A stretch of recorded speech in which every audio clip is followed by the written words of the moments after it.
여러분 안녕하세요. 오늘은 청산별곡 작품 해설을 진행하도록 하겠습니다. 청산별곡은 총 몇 연으로 구성이 되어 있냐면 총 8연으로 구성이 되어 있어요. 그래서 이것도 8연도 이제 두 부분으로 우리가 세분화할 수 있는데요. 1, 2, 3, 4, 그 다음에 5, 6, 7, 8로 세분화할 수가 있습니다. 즉 1, 2, 3, 4연이 하나의 특성으로 묶을 수가 있고 5, 6, 7, 8도 마찬가지로 하나의 특성으로 묶을 수가 있습니다. 그러면 1연부터 먼저 살펴보도록 할게요. 1연을 보시면 일단 선생님이 밑에 해설을 많이 달아놨는데 사러리 랐다. 그 다음 또 어떻게 읽어야 되죠? 청산의 사러리 랐다. 이렇게 읽으셔야 합니다. 그래서 고려 소교의 가장 큰 특징 중에 하나가 몇음보라고 하는 거 공부했었죠? 그렇죠. 삼음보라고 하는 걸 공부했었는데 그렇다면 첫 번째 줄에는 지금 삼음보가 몇 번 등장하고 있는 건가요? 한 번, 그 다음에 두 번 등장하고 있는 거 맞죠? 그죠? 그래서 이거 나중에 보면 첫 번째 하나의 단위랑 다음 단위가 다시 한번 볼게요. 사러리 랐다, 청산의 사러리 랐다 라고 해서 사실은 구조적으로 살펴보면 첫 번째 한 단위랑 두 번째 단위가 완벽하게 똑같은 구조를 이루고 있는 건 아니에요. 그죠? 하지만 유사한 구조를 가지고 있다 그래서 첫 번째와 두 번째 단위는 서로 뭐 되고 있다라고 이야기할 수 있냐면 되고 있다라고 이야기할 수가 있습니다. 그래서 지금 이제 삼음보라고 하는 것과 대구라고 하는 걸 살펴봤어요. 그 다음에 또 하나 살펴볼 게 있어요. 뭘 살펴볼 거냐면 지금 선생님이 이제 청산별곡에 의미적으로는 접근을 하지 않았고 일단 첫 번째 줄의 구조에 대한 이야기부터 하고 있는 거예요. 그 다음에 살펴볼 건 뭐냐면 밑에 보시면 A, B, A라고 하는 말이 적혀 있죠. 그래서 이거를 AA, BA 구조라고 하는 말로 우리가 이야기하고 있는데 어떻게 된 것이냐 봅시다. 사러리라고 하는 말 자체는 사러리 랐다라고 하는 말의 준말이에요. 사실 사러리 랐다라고 끝까지 이야기해야 되는데 그렇게 하지 않고 리듬감을 위해서 사러리 랐다라고 해서 율조를 맞추기 위한 표현이라고 적혀 있는 부분이 바로 무언가 율격을 맞춘다 혹은 리듬감을 살리기 위해서 이렇게 일부러 여기를 생략한 것 뿐입니다. 그래서 사러리 랐다 라고 되어 있는데 그래서 결국 사러리라고 하는 건 A라고 볼 수 있고 사러리 랐다라고 하는 것도 유사하니까 A라고 한번 볼게요. 그러면 이 뒤에 있는 것도 당연히 A가 되겠죠. 그러면 중간에 있는 청산애라고 하는 건 좀 다르니까 B라고 한번 본 거예요. 그래서 이 첫 번째 줄을 AA, BA 구조라고 이야기하는 거죠. 선생님 저는요 CCDA로 할게요 해도 괜찮아요. 상관없어요. 영어 싫은데 그러면 우리 가가 나가 구조라고 해도 되나요? 해도 돼요. 상관은 없어요. 상관은 없지만 이제 우리가 이런 건 너무 개인적인 설명이고 그죠? 우리가 사회성을 얻기 위해서는 공통적으로 이야기하는 어떤 이론이 있어야 되니까 AA, BA 구조로 통일하도록 하겠습니다. 그럼 이제 의미를 한번 살펴보도록 할게요. 사러리 랐다. 물론 현대어풀이가 다 실려 있습니다. 살겠노라 혹은 살고 싶구나, 어디에 살고 싶구나, 청산에 살고 싶구나 라고 이야기했어요. 그럼 한번 봅시다. 어떤 문제에서 이제 질문을 할 수 있겠죠. 이 부분을 그냥 A라고 하고 A에 쓰인 시어의 의미는 어떤 걸까요? 라고 질문을 한다라고 하면 여러분이 처음에는 이 작품을 배우기 전이라고 이제 생각을 하고 처음에는 어떻게 대답을 해야지 가장 정답에 가까울까요? 선생님, 속세와 대비되는 개념으로서의 자연이요. 현실 도피의 공간이요. 화자가 동경하는 세계요. 이렇게 바로 이야기하기는 당연히 어렵겠죠. 그죠? 그래서 새로운 우리 현대시 작품을 분석할 때에도 마찬가지예요. 어떠한 시어의 의미를 물어보면 뒤에 있는 서술어를 활용해서 시어의 의미를 파악할 수가 있어요. 한번 해볼게요.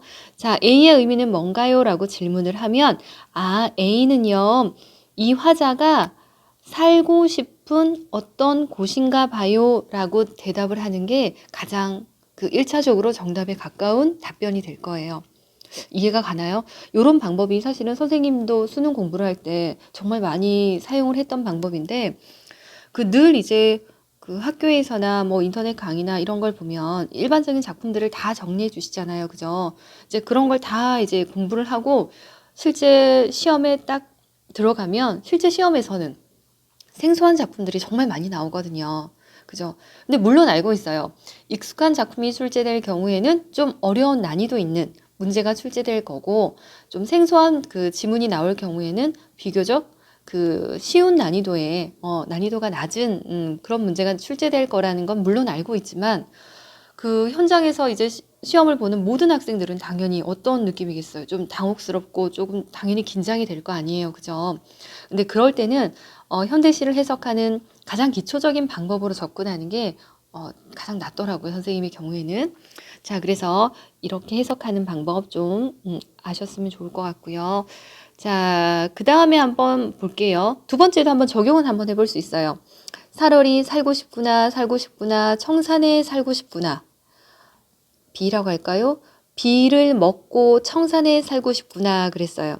선생님, 그러면 우리가 머루랑 다래는 이미 이제 우리가 다 익숙한 단어이긴 하지만 만약에 모른다라고 생각을 하고, 선생님, B라고 하는 시어는 그럼 어떤 의미예요? 라고 질문을 한다면, 이 화자가 지향하는 어떠한 살고 싶은 공간에서 먹을 수 있는 것이겠구나 라고 해석을 할 수가 있다는 거예요.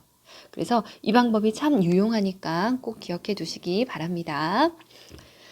자, 그러면 이제 의미로 한번 다시 접근을 해볼게요. 이 화자는 지금 청산에 살고 싶구나 라고 이야기를 했죠. 자, 그러면 그 이야기에는 어떠한 의미가 내재되어 있는지를 한번 살펴볼게요. 살고 싶다, 살고 싶다, 청산에 살고 싶다라고 하는 말은 청산이 아닌, 지금에 있는 공간은 청산이 아니라는 거죠.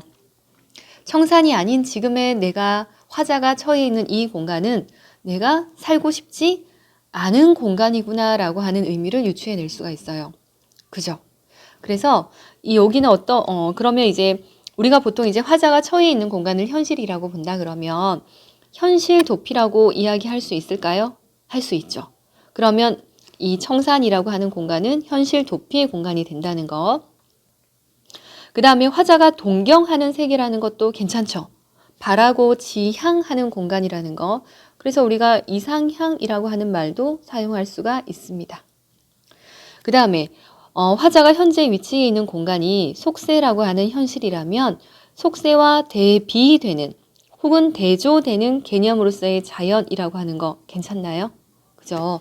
그래서 여기서는 지금 이 작품에서는 사실 첫 번째 줄만 보더라도 속세와 자연이라고 하는 공간이 서로 대비되고 있다라고 하는 거. 이걸 기억해 두시기 바랍니다.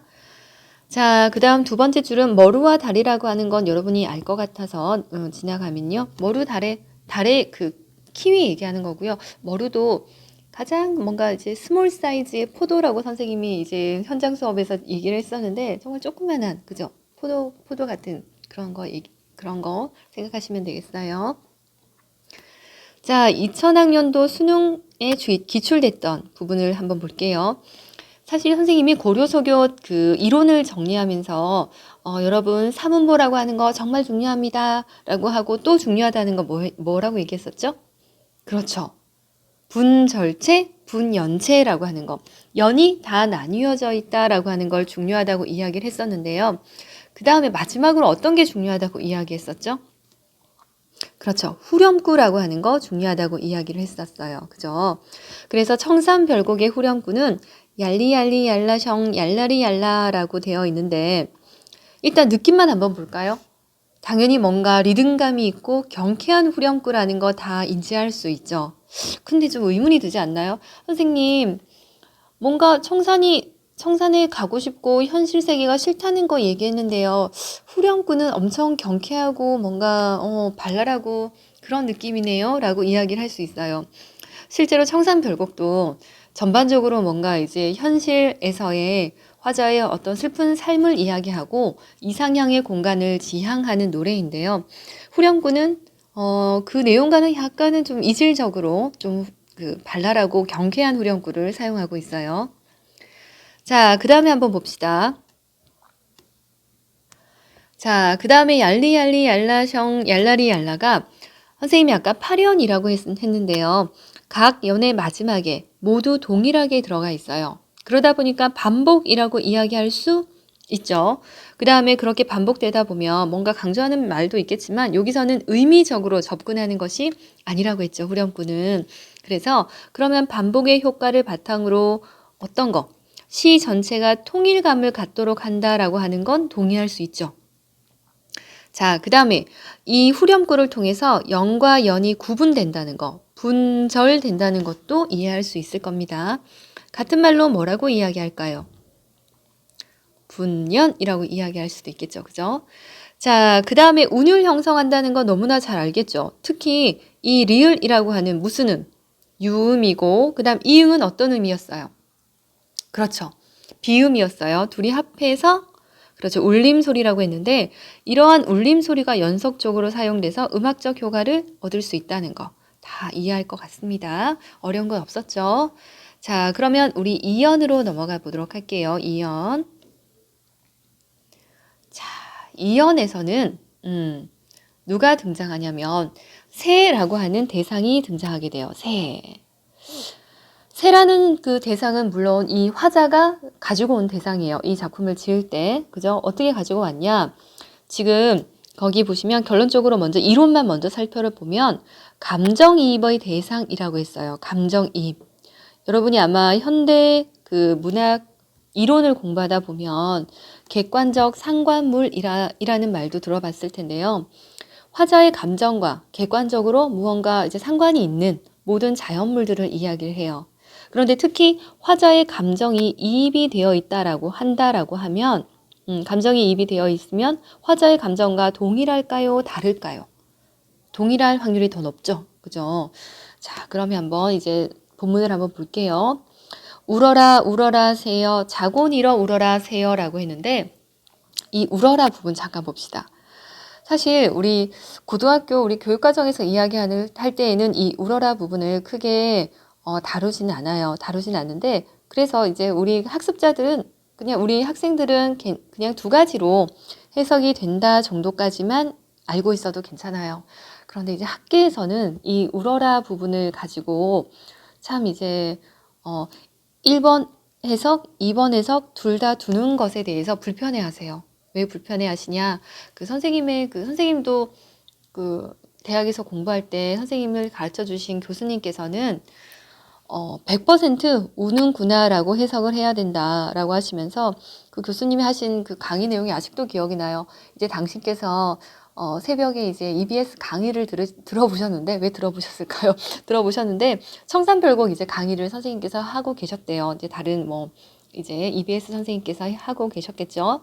그런데 이 울어라 부분을 이렇게 울어라라고 명령형으로 가르쳐 주셨다. 아, 이거 정말 문제다. 아직까지 변화하지 않았다라고 이렇게 이야기하셨던 부분이 아주 강력하게 이야기하셨던 부분이 기억나는데 그래서 이제 그 교수님은 아니다 이거 우는구나라고 해석을 해야만 합니다라고 이야기를 하셨어요. 그런데 사실 이제 그 참고서에 따라 달라요. 참고서에 따라 어떠한 참고서에서는 우는구나 감탄형으로만 해석을 하기도 하고 어떠한 참고서에서는 울어라라고만 해석을 하기도 해요. 그런데 우리 교과서에서는 1번 해석과 2번 해석 둘 다 가지고 있습니다. 둘 다 차용하고 있어서 다 괜찮아요. 물론 밑에는 또 감탄형으로 해석이 되어 있긴 하죠.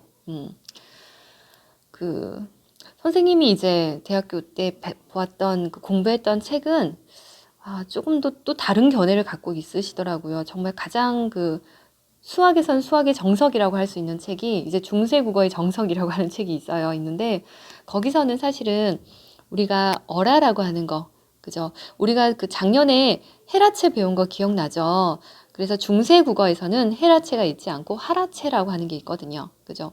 그래서 상대 높임과 관련해서 그런 명령형이 있는데 거기서는 이제 어라를 명령형으로만 보고 있긴 해요. 그죠? 그래서 선생님이 이와 관련된 얘기를 너무 많이 했는데 아무튼 우리는 이거 두 가지로 그냥 해석이 될 수 있다라는 것만 일단 기억을 하도록 합시다. 자, 그래서 우는구나. 여기서는 이제 우는구나로 되어 있으니까 우는구나로 한번 볼게요. 우는구나 세요. 우는구나 세요. 자고 일어나서 또 울고 있구나 세요. 라고 이야기를 했어요. 그래서 새가 울고 있다라고 하는 건, 그죠? 물론 객관적으로 정말 새를 불러다가 인터뷰를 해본다 그러면 그 새는 울고 있는 게 아니라 그냥 노래하고 있는 걸 수도 있었어요. 그죠? 그런데 이제 이 작품을 쓴 화자는 자신의 감정으로 이제 모든 자연물을 그 자기의 시각으로 자연물을 보다 보니까 자기의 감정을 이입해서 울고 있구나 새요, 울고 있구나 새요라고 얘기하고 화자의 슬픈 비애감을 거기에 담고 있다는 거죠. 그죠? 자, 그 다음에 화자의 비애감을 부각하기 위한 자연물이라고 하는 말은 뭐냐면 나 슬퍼요 라고 했을 때 나 슬퍼요 라고 해서 나만 슬픈 것만 이야기하게 되면 뭔가 부각이 되지 않으니까 새도 울고 있는데 그 밑에 보면 더 부각된 내용들이 나와요. 뭐냐면 비교를 하고 있어요. 너보다 시름, 슬픔이란 뜻이에요. 슬픔이 많은 나도 자고 일어나서 또 울고 있어 라고 하는 거. 그죠? 비교해서 야, 너 울고 있네? 근데 너 슬퍼서 울지 나 너보다 더 슬퍼라고 얘기하는 그런 장면입니다. 여러분 작년에 그 중세국어 때 하다 기억나죠? 지금 우리가 하다라고 이렇게 표기하는 건 당시에는 많다라는 뜻이었고 지금의 공부하다 뭐 청소하다 할 때 하다는 아래하 쓴다는 거 기억나죠? 자, 그 다음 똑같이 얄리얄리 얄라셩 후렴구가 나오고 있습니다. 자, 그 다음에 다 한번 볼게요. 다.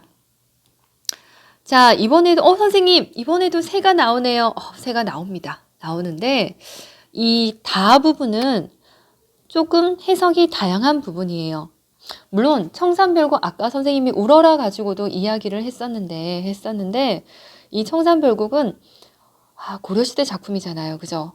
그러다 보니까, 과거의 작품이다 보니까, 그 학자들에 따라서 해석이 정말로 다양해요. 정말로 다양한데 그 다양한 해석을 우리가 다 암기할 필요는 없고 그 중에서 조금 좀 해석이 조금 뭐라 그럴까요? 두드러진 그런 것만 좀 기억을 하고 있으면 됩니다.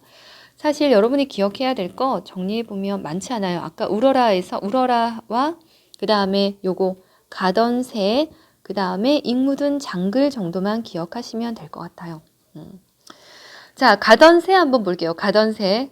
날아가던 새라고 해석이 그냥 곧이곧대로 해석하면 날아가던 새라고 볼 수 있잖아요. 그죠? 그런데 이거를 이 화자라고 하는 측면에서 살펴보면 이 다에서는 새라고 해석하기보다는 이렇게 해석하는 게 더 좋을 것 같아요. 물론 아까도 말했지만 첫 번째 해석, 두 번째 해석이 있다 그러면 누가 더 우위에 있는 해석일까요? 라고 하는 건 조금 이제 감지할 필요가 있으니까. 근데 여기서는 확실하게 2번 해석이 더 적합하다고 볼 수 있어요. 저 위에서는 사실은 뭐 둘 다 이야기를 많이 하고 있어가지고 사실 선생님은 이쪽 편이었는데 책에서는 또 이쪽 편이에요. 그래서 봅시다. 갈던 새라고 하는 건 갈던 사례라고 하는 말. 그러니까 새 이꼴 사례라고 보시면 돼요. 선생님, 사례가 뭔가요? 이거 밭 고랑을 이야기하는 거예요. 뭐 밭이랑 이런 거 많이 들어봤을 텐데 그냥 이 화자가 경작을 했던 그 밭을 이야기하는 겁니다. 자, 내가 갈던이란 뜻이에요. 또 가던은 내가 경작하던 밭을 본다. 물 아래 경작하던 밭을 본다라고 되어 있죠. 자, 이 첫 번째 줄에서는 중요했던 게 이 새라는 것과 밭. 이 부분이 시험에 잘 나와요. 물 아래. 물 아래가 뭐냐. 사실은 이 물 아래는 선생님도 책을 많이 찾아봤었고 했었는데 이 물 아래라고 하는 시어와 관련해서는 그런 많은 자료들이 있지는 않고 일반적인 참고서에서도 뭐라고 이야기하냐면 그냥 일반적인 평원지대예요 라고 이야기하는데 우리 그냥 이거 밭 정도 그냥 생각하면 돼요. 물론 밭이라고 하는 게 계단식으로 되어 있는 그렇게 그런 밭도 있긴 하지만 일반적으로는 넓은 평원에 있는 밭을 생각할 수 있잖아요. 그죠? 그래서 밭이라고 생각하고 그건 뭐냐면 이 부분이 더 중요해요. 청산과는 반대되는 인간 속세, 인간이 처해 있는 공간이라고 하는 측면에서 이 단어가 중요한 거예요.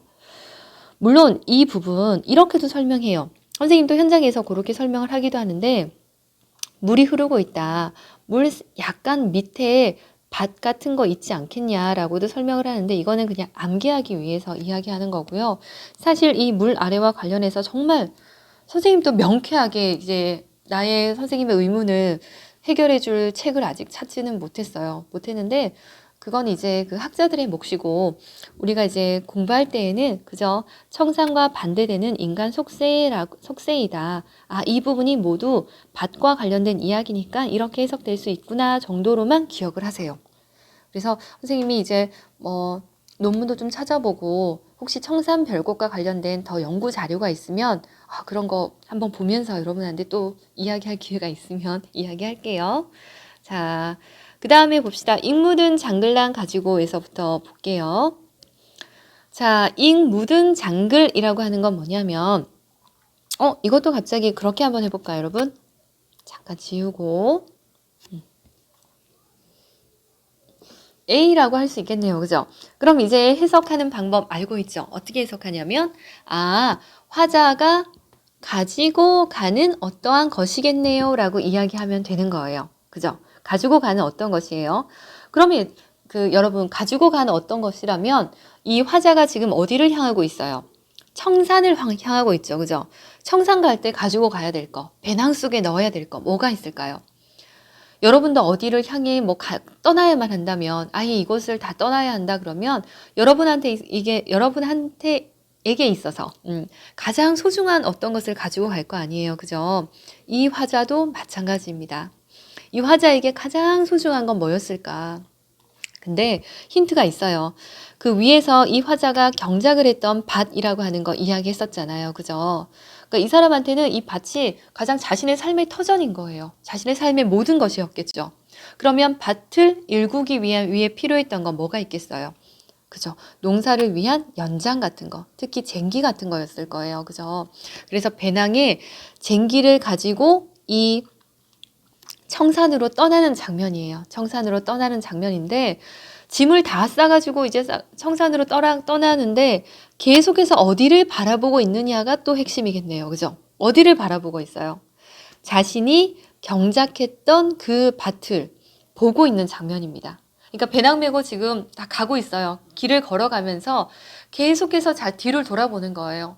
자신의 진짜 청춘이 있는 자기가 피땀 흘려 이제 경작했던 밭을 얼마나 이제 눈에 밟히겠어요. 그죠? 그래서 그 밭을 보면서 가는 장면이에요. 그래서 속세에 대한 미련이라고 하는 거 이해할 수 있겠죠. 자, 그렇습니다.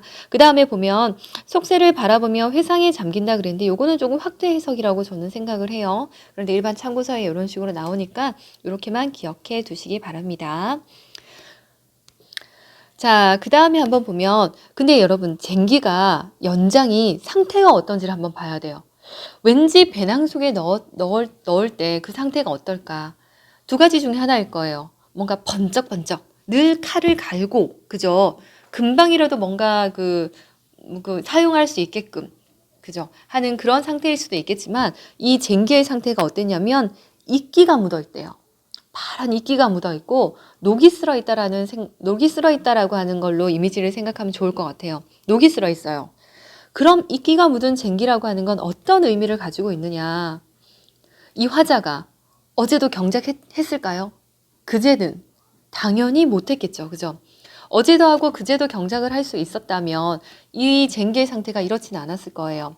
녹이 쓸었다라고 함은 분명히 오랜 시간 동안 그 밭을 경작하지 못했던 사연이 있었다라고 하는 걸 우리가 유추해낼 수가 있는 거예요. 왜 그랬냐? 이거 이제 고려의 후기 좀 됐겠죠. 엄청나게 많은 전쟁과 그 다음에 무신 정변 뭐 이런 것도 일어났을 거 아니에요. 그죠? 당시에. 그러니까 뭐 조금만 경작을 하고 먹고 살려고 하면 또 와서 이제 내 땅을 다 흐트러 놓고 그러니까 이제 제대로 살 수가 없었던 거예요, 백성들이. 그래서 그러한 사연들을 우리가 이끌어낼 수가 있는 겁니다. 자, 사실 이 두 가지로도 해석이 또 가능해요. 날이 묻은 병기라고 하는 건 전쟁이 많이 일어났다라고 하는 당시의 상황이 반영이 된 것이고, 여러분 몇 반에 가니까 이제 은장도라고 하는 걸 모르는 학생들도 많던데, 은장도 어떤 건지 알고 있죠? 그 예전에 뭐 조선시대나 뭐 조선시대만 비단 그렇진 않았을 거예요. 고려시대에도 마찬가지고 신라에도 마찬가지겠죠. 여성들의 호신용 무기, 그죠? 스몰 사이즈 칼 정도 기억하시면 되겠습니다. 자, 그래서 다를 끝내고 여러분 라까지만 설명하고 여기서 강의는 잠깐 끊고 그 다음에 가나다라 마바사 거기서부터는 다음 강의로 넘길게요. 조금만 참아보세요. 자, 라를 보시면 이럭저럭 해서 낮은 지냈지만 올 사람도 갈 사람도 없는 밤이란 또 어찌하리요 라고 했는데 선생님이 먼저 현대어 풀이를 읽어버려가지고 약간 흥이 덜할 수도 있겠지만 여러분 연철 기억나죠? 연철. 자, 선생님이 이렇게 표기한 이유가 있습니다. 현장 수업이었으면 앞으로 한번 나와서 누군가를 이제 이거 한번 적어볼래? 라고 이야기를 했을 것 같은데 자, 연철되어 있으니까 이거 분철로 바꿔 봅시다. 낮 이렇게 되는 거 맞죠? 그 다음 얘는 밤. 그 다음에 또 있어요. 오리오리. 꽥꽥 오리일까요? 아닐까요? 당연히 아니겠죠. 자, 오리는 어떻게 될까요? 얘도 연철되어 있는 거예요. 분철 한번 시켜볼게요. 오늘도 소음이 좀 들어가죠. 자, 올이. 그 다음에 얘는 갈이. 이렇게 되는 거예요. 여러분, 올 사람이라고 벌써 해석이 풀이가 되어 있으니까 뭐 바로 알 수 있을 것 같아요. 이라고 하는 건 뭐가 될까요? 사람을 얘기하는 겁니다. 그죠? 자, 이럭저럭 해서 내가 낮은 지냈대요. 너무 힘들지만 낮은 지낼만 했대요. 그죠? 뭐 조금씩 소일거리도 있었고 지나가는 사람들도 보고 했으니까 그 슬픔에 매몰될 수는 막 매몰돼서 막 자포자기하고 이러지는 않았는데 밤이 되면 어때요? 여러분들도 마찬가지잖아요. 그죠? 근심 걱정이 있으면 밤이 되면 더 극대화되는 거. 그 슬픔이. 올 사람도 갈 사람도 없는 밤이 되면 또 어떻게 하리까? 어떻게 지내지? 힘들어. 뭐 이런 얘기를 하고 있다는 거예요. 그죠? 그래서 고독이 극대화되는 시간적인 배경 나온다는 거. 자, 여기까지 하고 이제 다음 걸로 넘어가겠습니다. 고생하셨습니다.